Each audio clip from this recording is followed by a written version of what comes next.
Hi, Dana. Hi. Thank you. Thank you so much for doing this today. I hope this works and we don't get too disconnected with all the unstable internet around here. It's my pleasure. So we decided that it would be great to kind of be transparent and help the applicants really come up with the best material that we need to make sure that we're making the best judgment assessments as we go through the competition to pick the musicians that are the most ready to be taken on by, let's say, commercial management. We are not commercial, we are nonprofit, but we are basically, function in the same way that a commercial management does. Mm-hmm. So most commercial managements would be interviewing and getting to know most of the artists through either their colleagues or meeting them. So this is a slightly different method that CAG does. Mm-hmm. I just want to introduce you a little bit, Dana. Mm-hmm. So Dana's a musician. She's a cellist, and she taught at the San Francisco Conservatory, and you have done incredible work, actually. You're called the Wholehearted Musician, right? Yes. And you do a lot of coaching for career and personal career success. And we very much are so happy to work with someone like you to make sure that the holistic side is as important in our discussion as the career side of how we pick musicians. Mm-hmm. Right? So, yeah. All right. So let's start. We have our competition that's going to be this year. We have the early bird deadline, which is going to be March 31st, I think. And everybody for the first time this year is having to do an artistic statement. Mm-hmm. And an artistic statement is a way for us to screen musicians and figure out who they are and what their thought process is as a musician and where they want to go with their career and whether they're ready for partnering with the management. Mm-hmm. You've worked with a lot of musicians. You've actually worked with a lot of artists that have come onto our roster. Mm-hmm. Have you helped people with this specific task of even thinking about? I mean, most people don't have to submit it for a competition necessarily, although it's happening more and more. What's your experience with artistic statements? Yeah, artistic statements is a short, condensed, and written form of any artist, individual, or ensemble who has a vision and purpose. And it's that vision and purpose put into a strategic plan for career building. So it's often where I begin working with anybody, whether it's an organization or a soloist or a young group, because if they don't know why they're doing what they're doing, they get along to a certain degree and suddenly they're stuck because they have either ended up with a lot of things that they didn't plan or they didn't want, or they're not satisfied with where they are and they don't know how to get to where they're going. So the artistic statement is the first place I start with almost everybody. It's interesting because I don't think it's something that it comes easily, because even, if I would have to write an artistic statement now, it's never finished. Right. Yes. An artistic statement is constantly evolving. Yes. How do you help people tune into themselves to figure out what's right for them now and to keep that flexibility going forward? It's a learning process because many people have never stopped to ask themselves the question of what would they love to do and what would they like their life to look like. And many people think that if they win a competition such as CAG, that's going to be taken care of for them. And what I have learned working with artists and with managers is that the more a person can remember that at the end of the day, it's not just the playing, though that is incredibly important, obviously. That's just a given that the playing has to be at the highest standard possible, but that it's a human interaction. And that human relationship is between artist and manager, artist and audience, artist and presenter. And so the more that communication can flow in an authentic and precise way, then the more everybody's on the same page to achieve the goals. And most of the time, the biggest challenge is that communication has a breakdown. Right. Or we're not, as musicians, particularly trained to do that. We're constantly being corrected from a young age and drilled and basically spending our time fine-tuning our craft with our instrument. But I don't think we're taught to treat ourselves like a business, right? And treat ourselves with any kind of strategic thinking in mind, because I think musicians are just hoping that the heavens open, right? Management sweeps in, or mission win happens, and they can continue the way on, and magic happens through other people's belief in them. And I think times maybe that might have happened for a very, very, very small percentage of musicians even 10 years ago. But these days, actually, the good news to me, I think, is that there's more opportunity for everybody, and that people can, with current technology and with current ways of having many more outlets to communicate with your audience, different ways of thinking about careers, right? Absolutely. Absolutely. And sometimes, how have you, so how do you think it's changed in the last few years, and where you've helped people? Well, I think now what's shifting in the industry, and it's shifting across all industries. I mean, there's so many things that are getting disrupted, and part of that is that we're more empowered to be person to person in terms of business. And what that means is that we don't have the gatekeepers in the same way, and we're not kind of funneled toward the people who give us permission to do what we love. It's more about making sure that we are doing something of service to others and learning how to get paid to do it.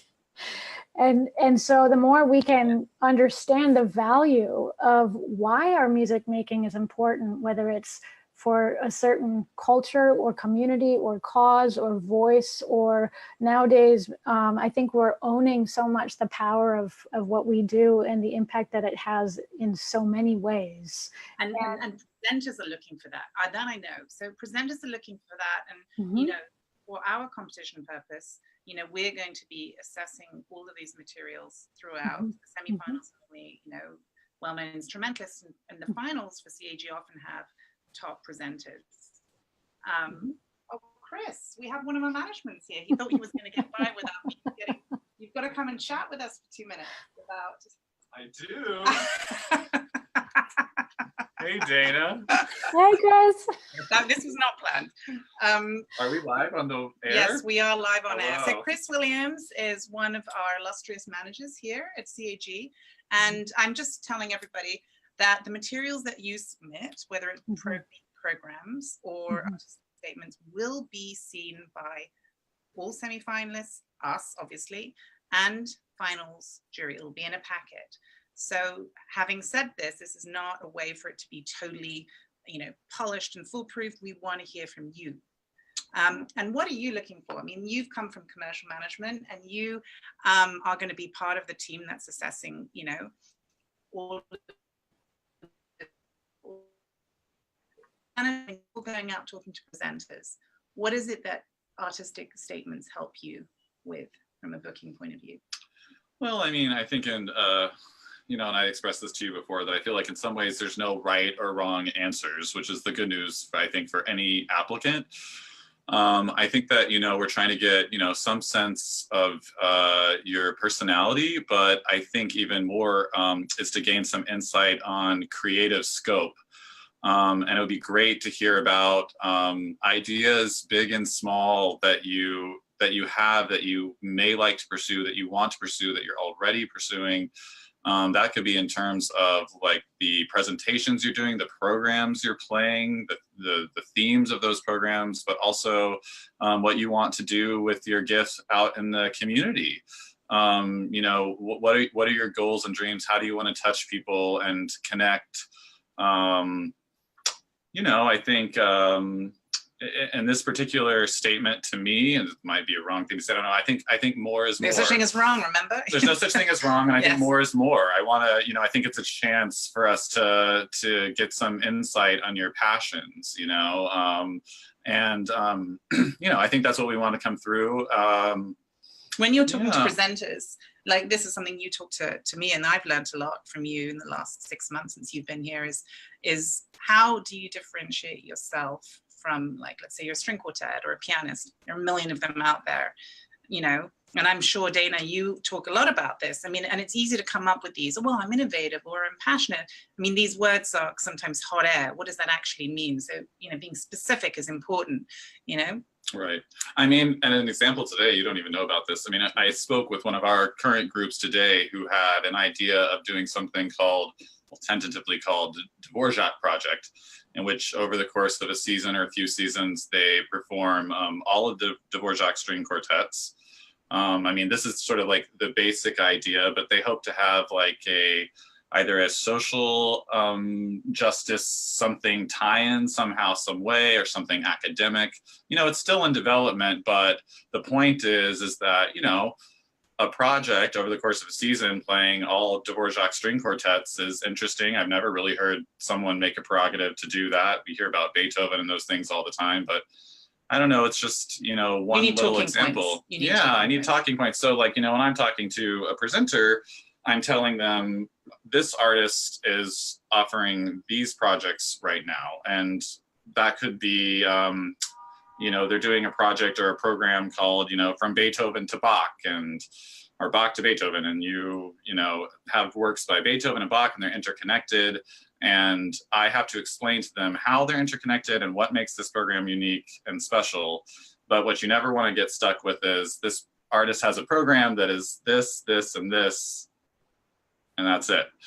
You know, I think that all programs and projects need context. So if you want to say, I'm really passionate about Rachmaninoff, you know, why? Yeah. Why? And go into specifics and what do you want to do with that? You know, I was thinking of doing an all Rachmaninoff program where the theme is love, and, you know, I don't know. But you know, these are going, I mean, we definitely can tell now that Chris likes programming ideas. Yeah, I mean, just so now we have to go back to the artistic don't be shy about being creative. I rather see ideas that are more out there than too vague. So, you know, don't say things like you know, things that are too vague, like I'm passionate about commissioning new, you know, composers. You can say that, but just really go into it. Why? What do you want to do? So I think as many specifics, you know, as possible. And, you know, I think, I mean, it's interesting, like Jenny Coe, which we did a live stream the other day, she talked about even talking about commissions and finding composers to work with, and she DMs people, like, she doesn't know, on Facebook and Twitter and all that, and that's her method of doing it, you know. She doesn't stop till it works. But all right, so we'll get them some specifics, and we're going to have Dana's help. Yeah, I don't know if that was helpful. It's always helpful hearing from a you. little. Yeah. I mean, another thing to do is to just last before I leave is, you know, do a little research, like what artists really inspire you, and then go see what they're doing. You know, Jenny Coe is a great example. I mean, she's from our roster, but she's always every 6 months is a new creative project, and you know, that's out there on the web. You know, Claire Chase, another alumni, just so many creative projects. Just a big article in the New York Times about her. So whoever you admire, go look and see what they're doing, and that should provide some inspiration as well, I think. Yep. Yes. I mean, what do I know? I've never. Well, you're the one that's actually going out there and bringing it out. So thanks, Chris. Be creative, be passionate, and be yourself. And right? Be yourself. Yeah, that's like, you know, and that should come through. So, anyways, gotta go. See ya. Bye. Great. You know, what are your thoughts on Great. that? Tanya, so there's so many ideas that are being presented, and, you know, to everyone listening or anyone who watches this, I would say there's a whole wide range of how you can express yourselves. And while you might be young in your development, let's say at 18, 19, 22, you're not going to feel the same way about your career that you will when you're 40, 50, but you do have a knowing inside. And all of us know deep down inside from a very young age what inspires us, what lights us up, what we have energy doing, what we love doing, what's more easily and effortless, what gets us jazzed, you know, and there are things that shut us down, that are difficult, that we have to push through. And there's feedback inside that lets you know when you're being authentic, when you're inspired, when you're doing what you love, and when you are doing things that you hate, or when you feel like you should do it, or you have to do it, or it's not intrinsically motivated from within. And I think when you're writing these statements, you can be thinking about, what are the past experiences that I've already had that I loved doing, that I could spend the rest of my life doing? That's one way to just start to answer the question of, who are you? What do you love expressing? Who do you love expressing it to? What are the venues, the places, the collaborators? You already have so much life experience. Even at 18, 19, many string players and pianists have been playing since they were 3. So that's 16, 17 years of experience already that you can draw on.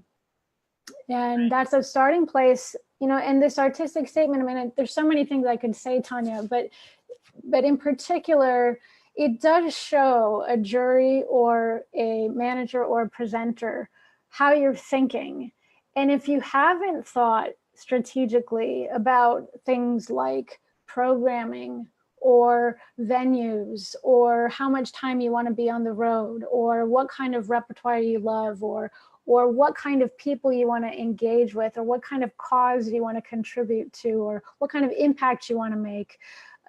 These days, it's very hard to differentiate yourself if you have not thought about those things, because it's not a gimmick. I would not recommend that in any way. But each person has a unique calling inside. And when we have permission to build a career around that, there's really exciting music making, and there's enough room for everybody. But when we're all competing like, you know, generic photocopies of one another, it's very hard to stand out. So the artistic statement. Yeah, and it comes down to this very fear-based career mentality that so many musicians fall into. And I would categorize myself, and I still struggle with that. I think is you know, it's drilled into you. Well, unless you've achieved this, or I've won that competition, I've played with this orchestra, I am not successful. And it doesn't matter whether those things make you happy, right, or make you fulfilled as a musician, or makes you feel connected. You know, the most important thing is that there are so many different types of careers, and it's not the Lang Lang careers, which anyway don't generally come through CAG. They go straight onto commercial management. They are not for everyone. It's a tough career out there, and there's so much demand for complete concentration and solitude, right? And people are not necessarily prepared for that once they, you know, even hit their late 20s or 30s, and you know, life starts to hit in, you know, kind of really sink in, and you have to start supporting yourself. You want to have a relationship, you want to have children, all of these things. So things do change, right? But thinking about these things, let's say if you're 20, 21, 22, it's hard to know. How do you change the way you speak to someone who's 21, 22, as opposed to like 28, 29? Phase of life is really different between 21 and 29. By 29, you've gotten bruised a bit, and at 21, we tend to be a little bit idealistic or still governed by external authorities. And, you know, but my answer would still be the same, which is, you know, we actually have a nervous system that does reinforce our knowing. And we have symptoms in our experiences such as pain, feedback, tendinitis, anxiety, depression. We have all these feedback systems that are trying to get through to us pretty loudly. And I teach the same system of how to listen to that internal knowing so that you know when you're on course. So excellence, in my opinion, in my experience, excellence and mastery are a byproduct of being inspired. And that when you are on purpose and you are out there doing what you love and getting it to the people you care about, it really keeps coming back to people. I think we forget sometimes that at the end of the day, that audience are living, breathing people. They're not just ticket holders or donors. They are people who need what we're doing. And so the more we can focus on how to make a living impacting the people who need to hear what we have to say, the more there's no lack of need for great music making.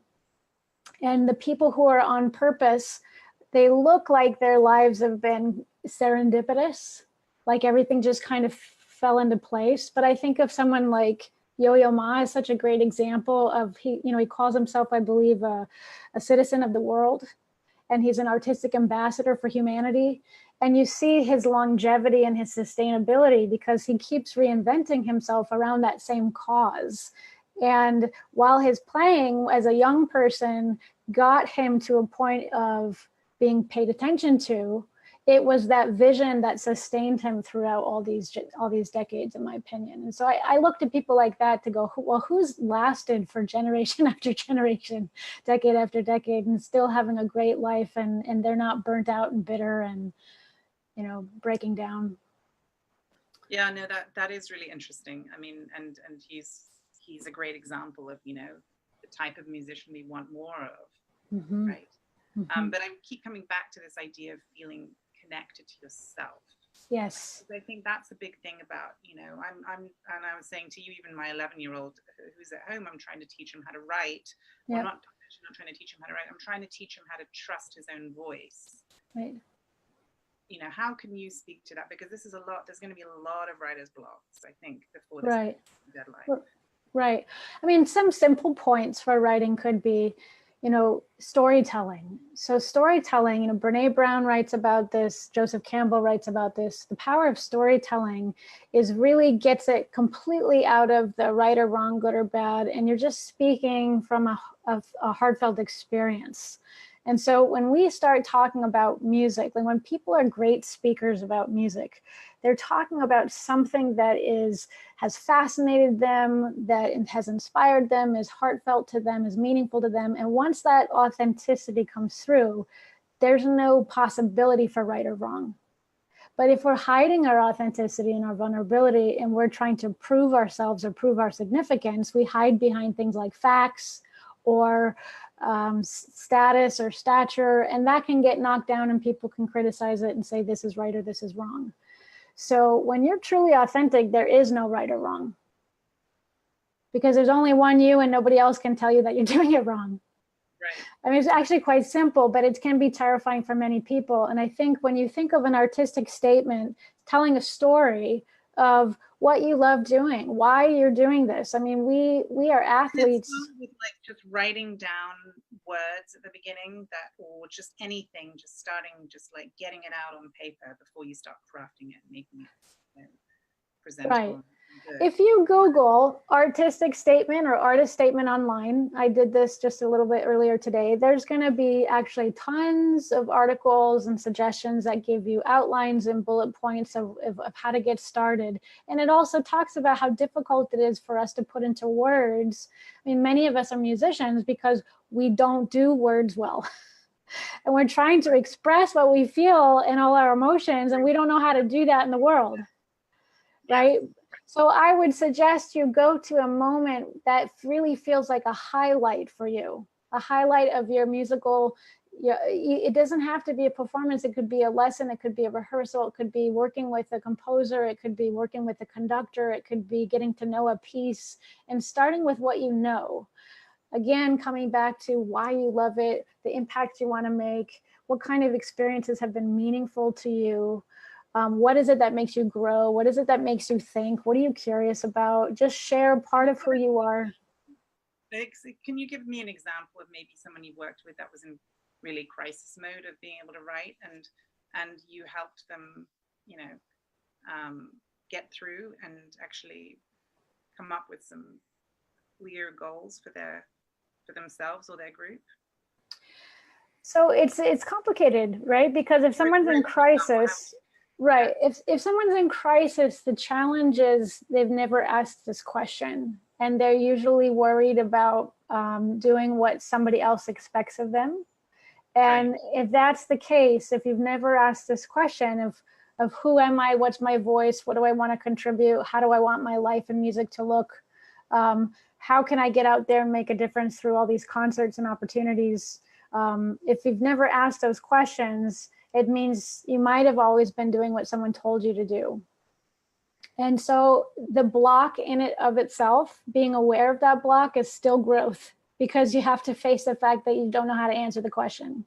So starting with going, again, usually I go to experiential memories and I ask, what are the top 3 most inspiring moments of your musical life? And I ask them to tell it to me like a movie. And then we start just writing it down. Where was it? Who was it? What was the piece? What did it feel like? How are you? What level of preparation were you at? How did you feel in your body? How did the audience feel? What was the music? And just getting reconnected to that. And then again, being able to put that into words. Why was that so meaningful? Why was that important? Why was that purposeful? Or how did that impact your audience? Or any one of these things will give people a starting place. What about it's like a string quartet where there are differing opinions on what the artistic, say two of them are interested in new music, the others want to balance. I mean, how would you help a group? Right. So if it's a group that has a lot of polarity, they may not last very long.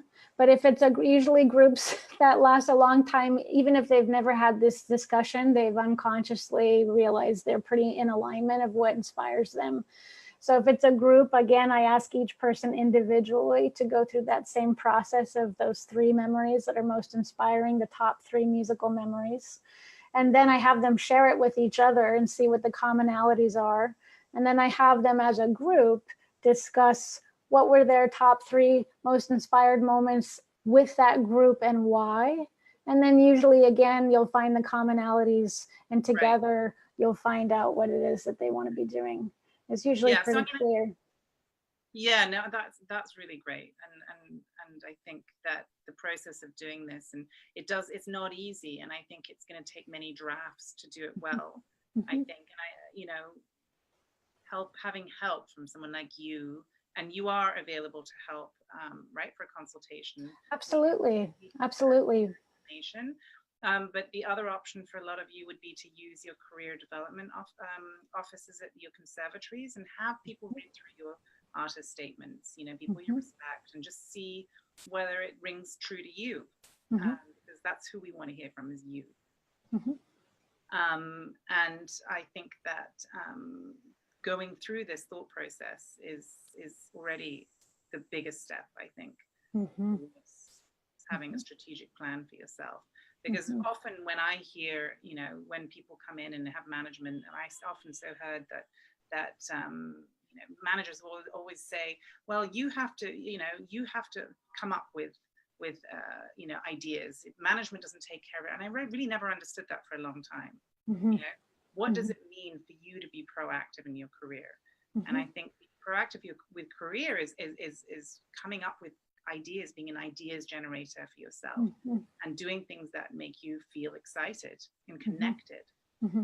Constantly coming to the management and saying, this is my idea, and we'd rather be turning you away for too many ideas than constantly trying to get something from you other than your great playing. And there are many artists that I can see that the management are trying to work with that don't come with too many ideas. They're just waiting for the phone to ring, and they're not. I can see they generally don't have a career that carries through beyond being on our roster. Don't get picked up by management because there's no energy surrounding themselves, because there are so many fabulous players, unless your playing is undeniable, and there are not so many people like that. And then you also have to have luck, right? So I think, so maybe we could, differentiate. So components that could be part of an artistic statement. One is personal, your personal why, your vision, what makes you, a meaningful shared experience.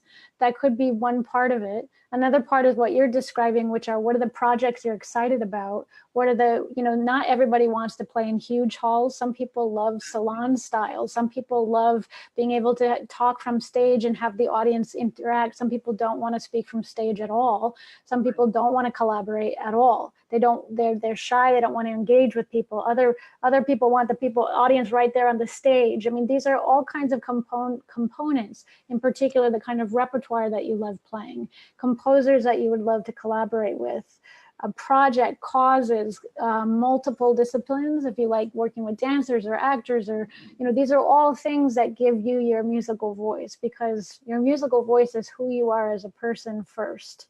So the more you can share that, and again, if you go online and you just literally Google artistic statement, you'll get some great resources that will give you the nuts and bolts of how to write that in one page. But these are some of the starting places that I would recommend.